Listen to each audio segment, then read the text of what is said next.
Good morning, everybody. Welcome to our first West Hour of 2022. It's great to see everybody. Thanks for showing up this morning. It's been a while. I think our last West Hour was in October, so great to have you back. And again, thanks for joining our webinars, Empowering Science and Technology. So today we're delighted to have a guest speaker, Dr. Melissa Cruz from the University of California, Davis. Melissa is a postdoctoral researcher and a Hartwell Fellow in the Lewis Lab. She's completed her undergraduate degree in industrial biotechnology at the University of Puerto Rico, and then she did a PhD in biomedical engineering. Basically, her research was focused on developing a clinically translatable magnetic nanoparticle system for gene transfection. So we're really excited to hear her talk today. She's going to roadmap micro generation of micron-sized polymeric particles using our NanoAssemblr platform system. So we're really excited to hear that. Before we get started, just a couple keeping tips and just introductions for any new people that haven't joined our West webinar. My name's Kim Killian, and I'm the Regional Sales Manager for the Southwest. I'm located in San Diego, California, and I work as a team with our field application scientist, Dr. W.E.S.T, who's also here in Southern California. Basically, we are representing the West Hour this week, as I'm thrilled to tell you that Dr. Ian Villamagna welcomed a baby boy yesterday on 2/22/22, so we're thrilled about that. And then Angel Galarza, our Regional Sales Director located in San Francisco, is actually off this week. But those are your contacts. And then finally, please check out our YouTube playlist. The link is provided to you. You can find us at West Hour, and you can catch up on some of our great presentations from last year. So I think that's everything. Thanks for your time and attention. And Melissa, please take the mic. Thank you for the introduction, Kim. Let me share.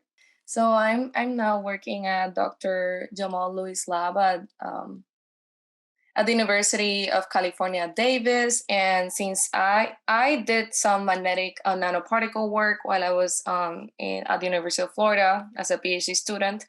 And when I switched to this other lab, I've been working mostly with polymeric particles, and which is another very interesting and fascinating field. Our lab, so we are a biomaterials lab. So that means that most of our work is using, in our case, is polymeric materials, and it's in drug delivery also, most of the work. And in this study that I'll be presenting today is this from a recent publication we had last month.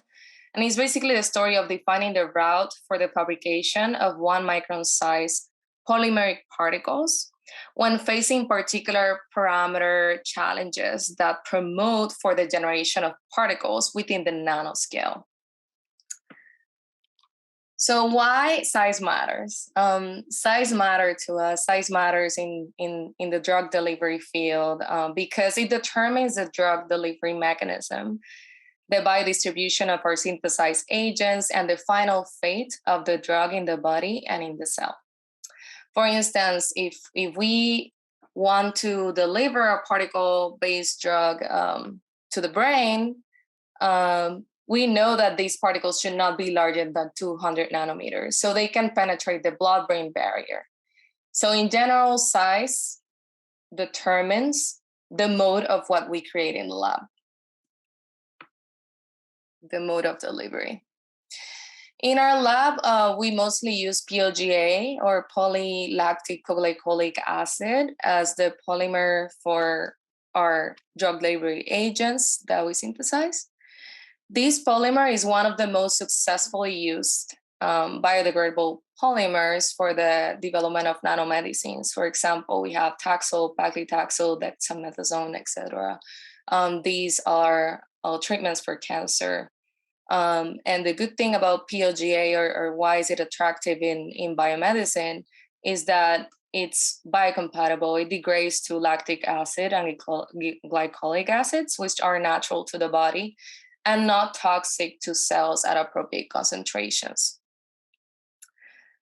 The most common method to easily generate these particles is called the oil in water solvent evaporation method. This is historically the method that has been mostly used so far for the PLGA particle preparation. And why is it mostly used? Why is it so simple? Because it consists on dissolving the polymer. PLGA is not soluble in water. It's soluble in organic solvents. So this particle preparation method consists in dissolving this polymer and in certain instances the drug. If the drug is also organic, it dissolves in organic solvents. Many times people use as organic solvents dichloromethane or chloroform, which are low boiling point solvents and have a limited water solubility. Then this mixture, this organic mixture, is added to an aqueous phase, which we all call non-solvents. The non-solvent is the aqueous phase, and it contains a surfactant, which helps in lowering the surface tension between the two phases. Then drug-containing particle, or just blank particle droplets, are formed effectively due to these differences in solubility. And we form them at different sizes using a homogenizer. Many times, that's what we use in the lab, a homogenizer. And the main disadvantage is that there's a lack of back-to-batch reproducibility when we fabricate these particles in the lab. Also, it takes some time because after you form these particles, you have to allow them stirring overnight, or as long as these low boiling point organic solvent evaporates. There are other methods if the organic solvent is no low boiling point that are used to separate and to just remain with the aqueous phase and the particulate. And it generally takes time to get these clean aqueous phase particles suspended in these particles suspended in aqueous solvent. And also, one of the limitations is that this lack of back-to-batch reproducibility is presented by wide variations in size distribution and also low drug encapsulation efficiency or variable drug encapsulation efficiency.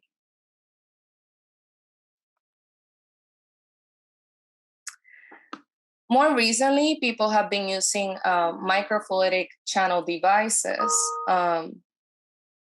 to the preparation of polymeric particles. And microfluidic devices, especially like for PLGA and polymeric particles, the organic and aqueous phases, as you can see here, they are introduced, and these are representation of a microchannel system. Then they're mixed. Both get to a point in which both phases are mixed. And then during this mixture, there's a supersaturation of the polymer that occurs due to its exposure to the non-solvent, which leads to precipitation and nucleation of this polymeric agent at a homogeneous time. In this microfluidic channel particle fabrication system, the time is relevant. And when you have these small spaces and you control the timing of mixture, you can promote that homogeneous time of mixture, and that renders particles on the outlet as represented in here. And these particles result in a very homogeneous size. There is an enhanced reproducibility, and there is an improved efficiency also in the time component. On the left of this slide, there is a representation of the NanoAssemblr benchtop cartridge that this instrument uses, which both inlets and the product outlet. And we collect the product in a tube, in a microcentrifuge tube or a centrifuge tube in general. Those are the advantages of using polymeric microfluidic based fabrications. Some of the parameters that we can adjust when using the system is in the instrument part. There's the organic and aqueous phase flow rate ratio that you can tune on the instrument, which also affects final particle properties. The total flow rate can also be adjusted in the instrument. And the user can adjust the polymer concentration in the organic phase, also the surfactant concentration in the aqueous phase, and also the organic phase composition. In our case, in my study, we're gonna see that this organic phase composition is adjusted by mixing different solvents in the organic phase. So we were motivated to try this type of fabrication because of these enhanced properties that are advertised. And our desired final particle was a PLGA particle with a hydrodynamic diameter of 1 micron. We wanted these particles to have the lowest possible polydispersity index, which is the measurement of how homogeneous in size these particles are. We also wanted to load these particles with desalted hydroxychloroquine. I'm gonna talk about hydroxychloroquine in the next slide. And we wanted the highest possible loading efficiency of this drug into these particles. Hydroxychloroquine is a clinically approved drug for malaria and lymphoma. You can see here the structure and the sulfate group that renders it stable in aqueous environment. We removed this salt to promote its solubility in organic phase, because previous studies have shown that when the drug is soluble in the same phase as the polymer in the organic phase, there's higher drug encapsulation efficiency. And we had some attempts preparing these particles via oiling water solvent evaporation method, the method I explained you before. And we tried to fabricate 1 micron size particles, but as you can see here, the particles were mostly closer to the 0.5 micron size or even lower in the nanometer scale. That's why we were hopeful to see, like, okay, can we prepare micron-sized particles, but using a microfluidic device, in this case, the NanoAssemblr benchtop system. So although the NanoAssemblr benchtop is very efficient in the fabrication of homogeneously sized particles and also homogeneously loaded particles, these microchannels are compatible with a limited number of solvents, such as these that I listed here, ethanol, acetone, acetonitrile, ethyl acetate. And in the literature, we have seen that when using ethyl acetate, people have been able to efficiently generate micron-sized particles. However, our particular drug, hydroxychloroquine, was not soluble in ethyl acetate, but it was soluble in acetone and acetonitrile. And when using acetone, acetonitrile, most of the particles that are rendered when using this NanoAssemblr benchtop system are in the nanoscale. So yeah, that was, I guess, our particular challenge. So when the drug is not soluble in appropriate solvents for the desired particle characteristic, what should we do? So after researching in the literature, doing some literature search, what people do with acetone, acetonitrile based particle fabrications in a NanoAssemblr, I ended up choosing two representative studies of drug-loaded particles and using acetone and also acetonitrile separately. And our approach was, okay, let's figure out, let's choose the starting points of our parameters based on these studies and then go from there, testing other parameters. And here I show you the methods workflow of our study. And we were based on, okay, we tested one parameter and then we questioned, oh, are the desired particle characteristics from the ones that we obtained by changing that parameter? Do they have 1 micron size and the lowest possible PDI? And if they didn't have the 1 micron size, but there was a significantly increase in size by varying a specific parameter, we will pick that one. Also, as long as it has the lowest PDI, Polydispersity Index.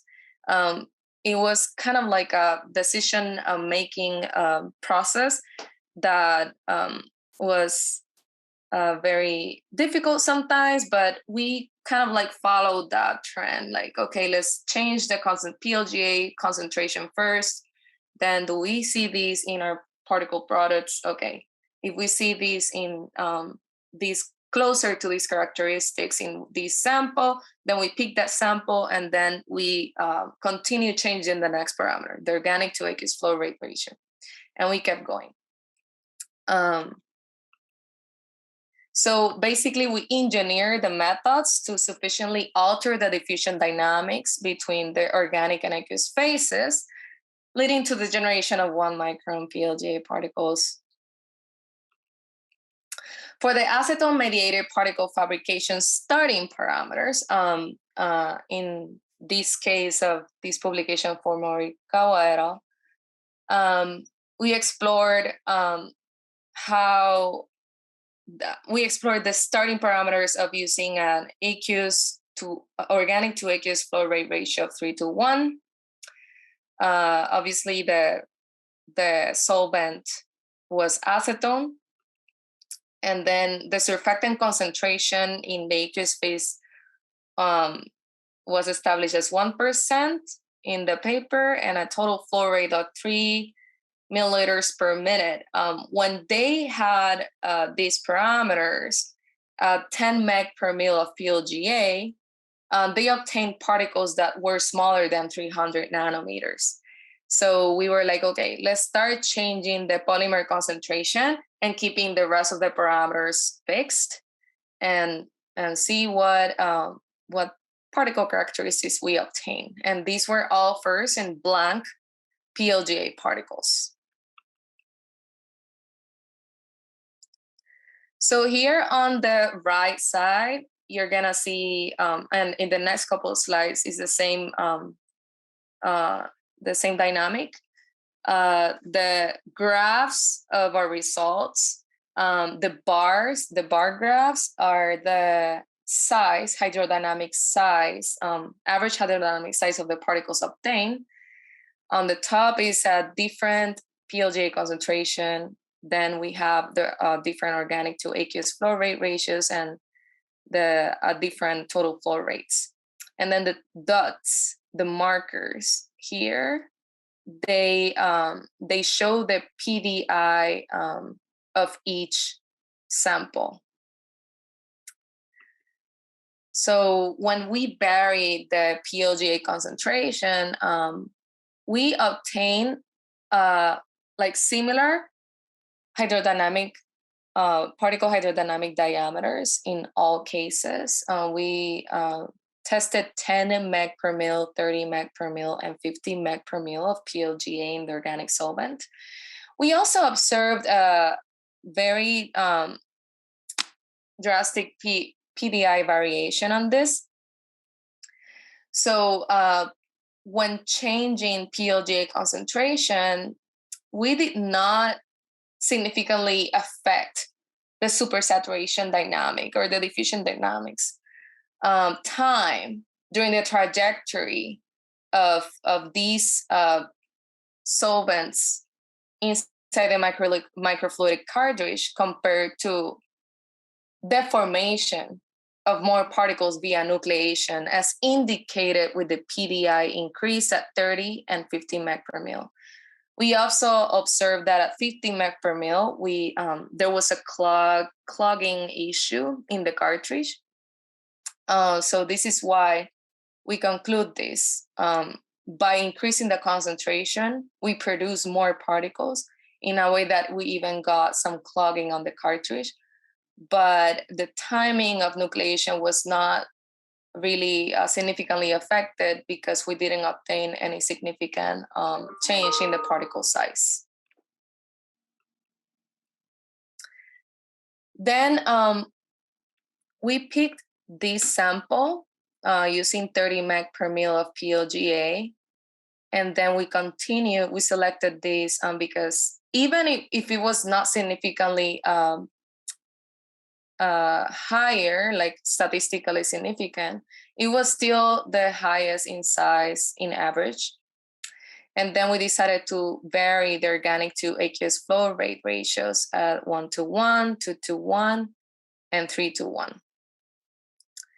When changing this, we observed a statistically significant change in the size of the particles at 3:1 ratio, but we also observe a lot of variability in PDI, as you can see in 1:1 ratio, and also there was a little bit on 2:1 ratio.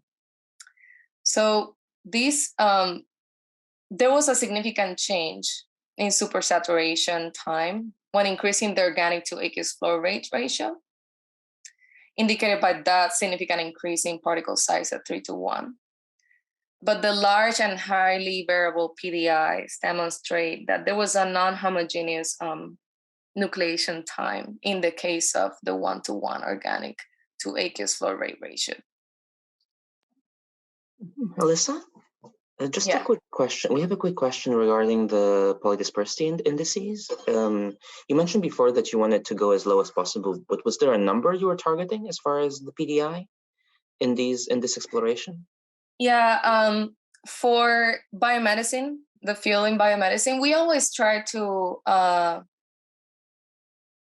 get a PDI close to 0.2. Monodispersed particles are generally like 0.1, even like lower than that, which is indicative of most of the particles being having the same size. And so ideally we will get a PDI closer to that, but in polymeric particle systems is challenging. So at least 0.2, around 0.2 was gonna be good enough for our applications, because we want these particles to be very similar in size for the drug delivery that we want. For example, like on the first background slide that I show you, like how different sizes can affect the delivery of these drugs, different methodologies or mechanisms of internalization into cells. We want all of them to be internalized the same way for our applications, to be able to predict the final effects, and to also for clinical translation. Great, thank you. Yeah. So on the organic to aqueous flow rate ratio, and thank you for the question. I hope that answered the doubt. So varying after varying organic to aqueous flow rate ratios, we observed this trend. Okay, 3:1. We got higher, larger particles, larger particle diameters. In 1:1, there was not consistent nucleation time within the cartridge, and that's why we obtained so much variability on the PDI. And then we proceeded to test different total flow rates for these particles, fixing everything else the same, just changing the total flow rate. And we also selected the 3:1 condition here, and then we changed the total flow rate. We were using 3:1, 3 mils per minute total flow rate originally, and then we switched that to 8 and also to 13 to see how was the resultant particle characteristics. We did not obtain a statistically significant change in hydrodynamic diameter for these particles. We did obtain some PDI variation across all these total flow rates that we used. Particularly in the case of 3 and 13, I continued using these two conditions for the next parameter that we changed, that I'm gonna show you in the same slides, in the next slide. However, like they were not the resultant particles on the next parameter change were not like very different from each other. So I continue using the 13 milliliter per minute parameter or total flow rate for the rest of the fabrications. So the next parameter change was varying the organic phase composition. So after changing all these, the total flow rate, the organic to aqueous phase flow rate ratios, and also the PLGA concentration, we found that in general, we were not really obtaining a significant change in hydrodynamic size, which is something that is important to us. We want to reach that 1 micron size. We were changing some variability. We were obtaining some variability on the PDI, but not that much on the size. So we were wondering, okay, let's try to change the organic phase composition. Acetone is miscible in water. And we already know that ethyl acetate is less miscible and less polar, and it renders particles that are within the micron size when using the NanoAssemblr benchtop. So we started testing different amounts of ethyl acetate in the acetone organic phase and checking like if the drug could still be soluble by the addition of this ethyl acetate on the organic phase. And after checking for different percentages of ethyl acetate, in this case 25%, we also checked 50% ethyl acetate and 50% acetone. We run the synthesis. In the case of the 50% ethyl acetate and 50% acetone, after running the aqueous and the solvent and non-solvent through the cartridge, we didn't obtain stable particles. It was more like a paste that was adhering to the centrifuge tube, the collector tube. So we think that it was probably because of some interaction between, or some dynamics between this solvent mixture and the polymer, and plus adding the interaction with the tube. We are not sure yet on why was it that happened, but we actually saw very promising results with a 25% ethyl acetate and 75% acetone mixture at the organic phase. We obtained particles that were closer to 1 micron. They were not there yet. They were more in the 600 nanometer range. So there was a significant increase in hydrodynamic size compared to when not using ethyl acetate in the acetone-mediated particle fabrication system. And the PDI fabrication was not significantly different from in each sample. We tried 0.1 PVA concentration in the aqueous phase, 0.5, and also 1%, which was the concentration that we were using before. And we, however, even though we were having these in particles with characteristics, with size characteristics closer than 1 to 1 micron, we had a low final yield of these particles. So we continue then, okay, this is what we could obtain using the acetone-mediated system. Let's see how it is using acetonitrile, which was the other solvent that we were interested in using, that we also knew that our drug was soluble in. And we found this paper from Thomas Michael that of rifampicin loaded PLJ nanoparticles using the NanoAssemblr. They also use the NanoAssemblr. And with starting parameters of organic to aqueous flow rate ratio of 2 to 1, the organic phase composition was acetonitrile, not acetone. Then the surfactant concentration in the aqueous phase was 2%. And the total flow rate was 8 milliliter per minute. And at a polymer concentration of 20 meg per mil, they were obtaining particles that were close to 200 nanometers in size. So we started by changing, okay, let's keep all these the same, fix all these parameters and change the polymer concentration. So when varying PLDA concentration, we did not obtain any significant change in hydrodynamic diameter of these particles in terms of like between each other, testing 10, 20, 30, 40, and 50 meg per mil.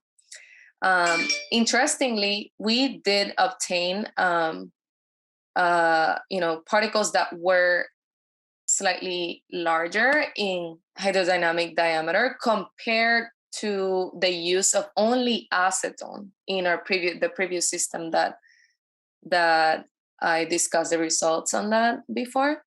But then changing the PLJ concentration really didn't affect the differences on hydrodynamic diameter in all of them. What it affected was the PDI, the Polydispersity Index variation between all these samples.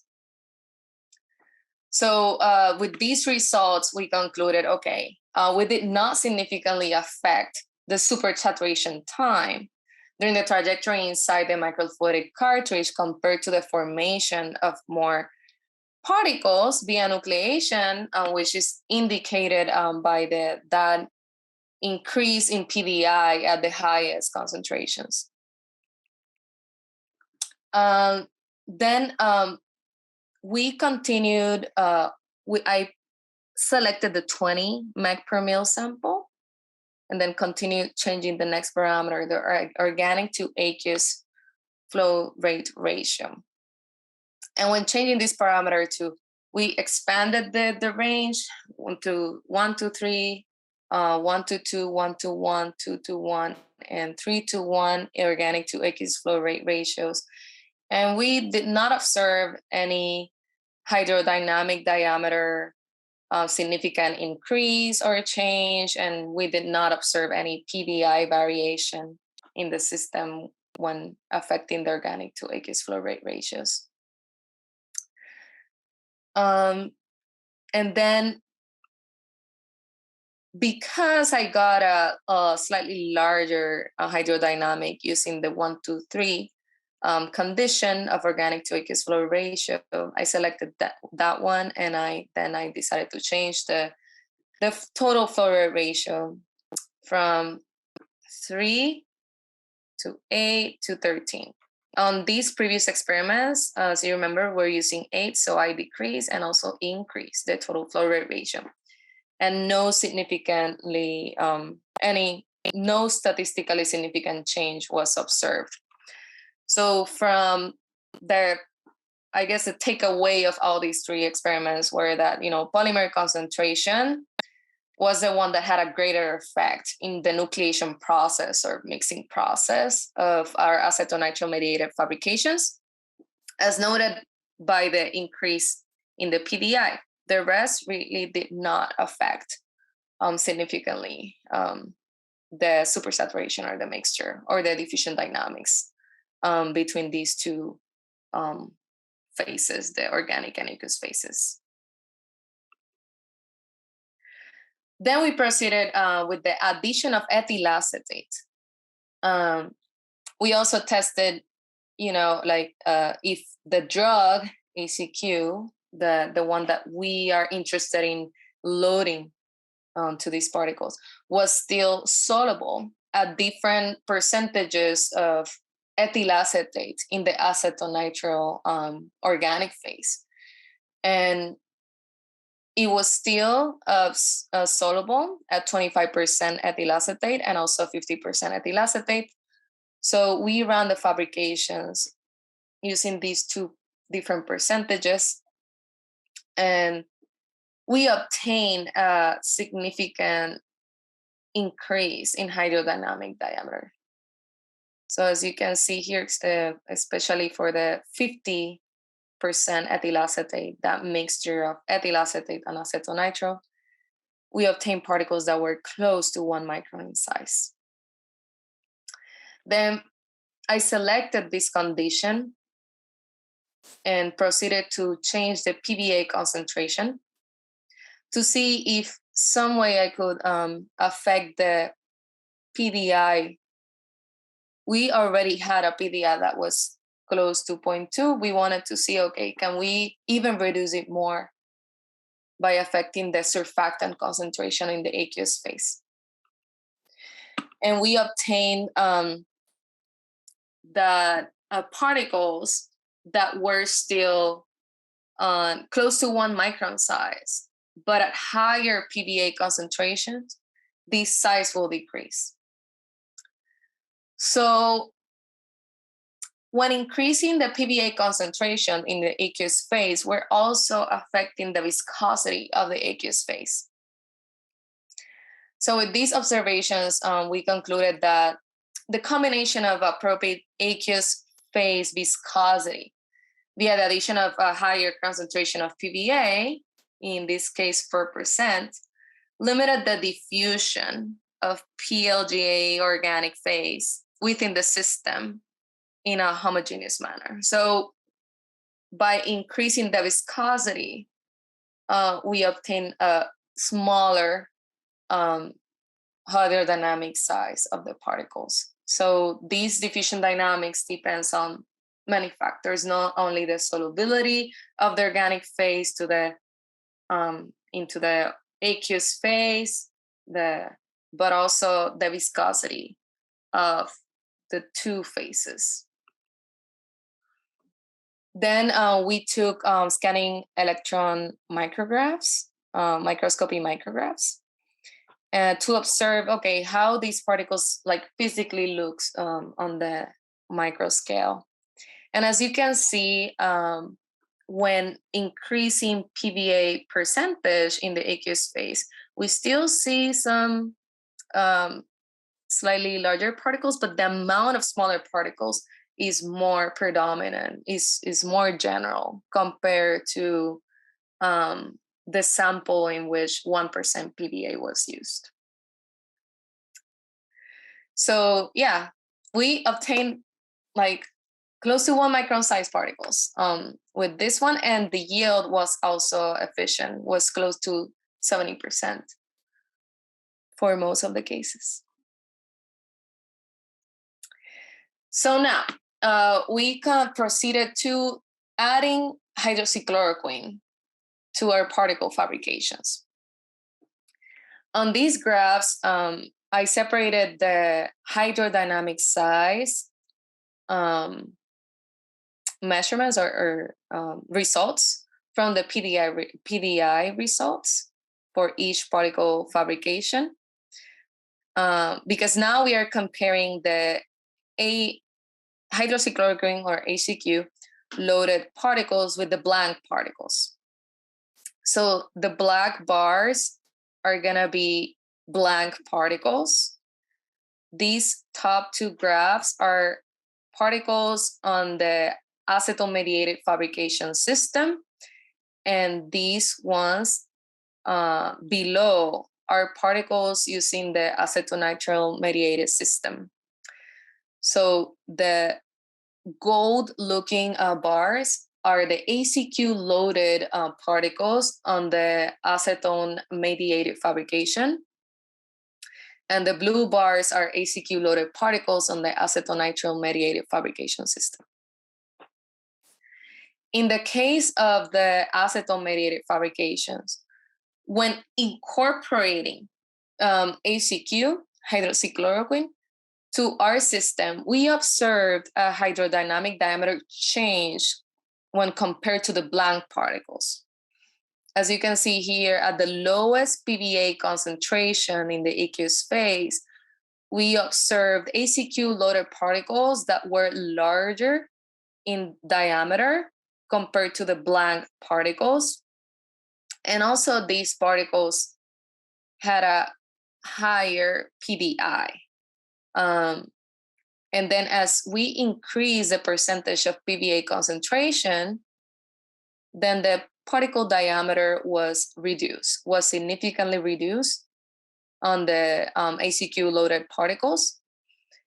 And also it was, they were smaller than the blank, their counterparts, the blank particle counterparts on the same, using the same conditions.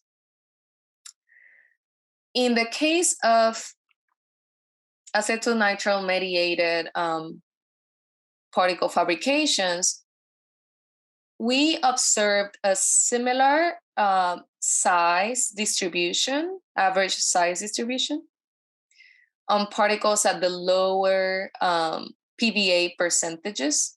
But as this PVA percentage increased, we saw a drop in the particle hydrodynamic size, starting from PVA percentage of 3 when compared to the counterpart blank particle. The ACQ loaded particle was smaller. At 4% PVA, both of them were similar. They were not very significantly different. And in the case of the PDIs of all these fabrications, they were very similar throughout all conditions from 1 to 4% of PVA. Something that we learned from this experiment was that the addition of the drug affected the diffusion of the organic phase in the aqueous phase. Organic to aqueous flow rate ratios and total flow rate, those parameters that we use. Those specific parameters, these diffusion dynamics were affected by the addition of the drug. And we observed that the increase in surfactant or PVA, polyvinyl alcohol, in the aqueous phase shifted the diffusion parameters and promoted smaller and homogeneous hydrodynamic diameters on these particles. Since we had a higher yield on the acetonitrile mediated particle fabrications, we were able to measure the loading efficiency and also the release kinetics of this drug over time. And we observed that at lower PVA concentrations, there was a higher loading efficiency, close to 80%. And we also observed that, so these time points here were 0, time 0, 24, 48, up to 72 hours. So there was no burst release of HCQ, which is characteristic in some particle systems, that there's still some of the drug outside, and then when measuring the drug release over time, at time 0, there's a lot of drug dissolved in the suspension of particles, and then normally, like, we observe like a high peak and then it goes lower over time. So in our case, this encapsulation was sufficient, and we observed a slow release over time. And we observed some statistical difference between the sample of 3% PVA and 1% PVA. The 1% PVA was the slowest in releasing the drug compared to the others. Also, we took scanning electron microscopy micrographs, in which we observed some size variability when changing the PVA. Like, there were more smaller particles than big particles compared to using 1 PVA in the aqueous phase. Alyssa, we do have a question relating to the method of assessing loading efficiency of the HCQ during the load. How we assess the loading efficiency? Yeah, so we suspended these particles in water containing 1% twin, a detergent, and we kept them at 37 degrees in an incubator at 37 degrees. And then after different time points, we will centrifuge and pellet these particles and then collect the supernatant. And then that supernatant was analyzed using the nanodrop, which the UV this spectroscopy aspect of this instrument, nanodrop, which is it's basically a UVB spectroscopy, but super sensitive, and which you can use 2 microliters of your sample and obtain the absorbance spectra of your solution. And then a follow-up to that question here is asking about how fast you're spinning the particles to ensure that you're removing the particles from the supernatant, I guess. Yeah. So I was using 8,000 RPM on our microcentrifuge. I know this is a relative measurement that I should mention the DRF. If someone is interested, so what I remember is the RPM. If someone is interested in knowing the exact number, because that is based on the rotor, feel free to contact me and I can provide that detail after the presentation. Thank you, Melissa. Okay, so we obtained the particles, the 1 micron-sized particles, yay. We could encapsulate HCQ effectively and in a very high efficient manner, 80%, as compared to 11% that I was obtaining when using the other method, the oiling water solvent evaporation method. So yeah, it was a successful journey to get these particles using the NanoAssemblr benchtop system. And after obtaining these particles, we were like, okay, let's measure the toxic effects they could have on cells. We use raw cells, which are a macrophage cell line, and we co-incubated these cells with the particles. The ACQ loaded particles and also the blank particles with a similar size. In our case, we use the 1% PBA fabrications, and here are the results. So when co-incubating these particles, we selected different particle to cell ratios, 5:1, 10:1, 20:1. And we also included a blank particle control at 20:1, the highest ratio that we use of particle to cell. And we performed the LDH assay to quantify this toxicity. And we observed that these particles were not toxic to the cells at all. So that was good. So from this study, we learned that, well, PLGA concentration, in our specific case, using these specific solvents at the specific parameters that we used, we observed that the PLGA concentration, the organic to aqueous phase rates, and total flow rates did not significantly increase the nanoparticle diameter, but the PDI variability was affected in many instances, especially in the acetone-based system. We also learned that mixing acetone or acetonitrile with a less polar solvent, ethyl acetate, which is also less miscible, obviously, with the aqueous phase, had the major impact increasing the hydrodynamic size of particles, as well as significantly increasing the associated PDIs. And also mixing acetone or acetonitrile with a less polar solvent, adjusting PBA concentrations was a key to obtain particles with lower PDIs. So we learned that the aqueous phase at different viscosities could affect final particle properties, not only the size, but also the ACQ loading.